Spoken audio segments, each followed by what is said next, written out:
walk you through the next step is multi-track. The first next step is working through our respective teams at the diplomatic side, just to ensure that our diplomatic missions can function. There's been a series of reciprocal actions taken over the last 10 years that have really diminished our ability to operate in Moscow, as an example, and they would argue their ability to operate in Washington. We're going to need to have vibrant diplomatic missions that are able to function normally in order to be able to continue these conduits.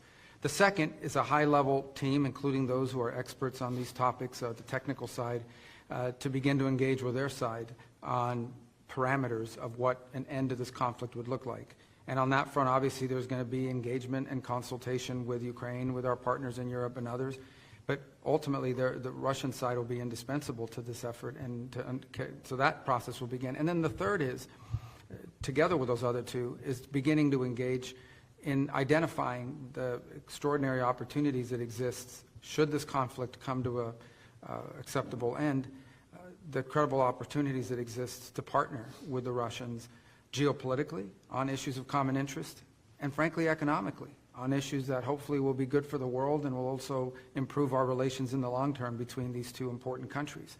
So all three of those efforts will be happening in conjunction with one another.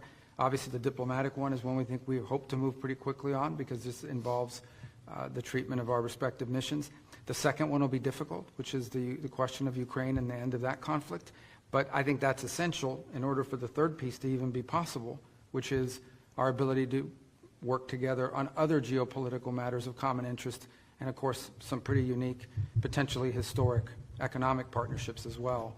The key that unlocks the door for those opportunities, however, is the end to this conflict.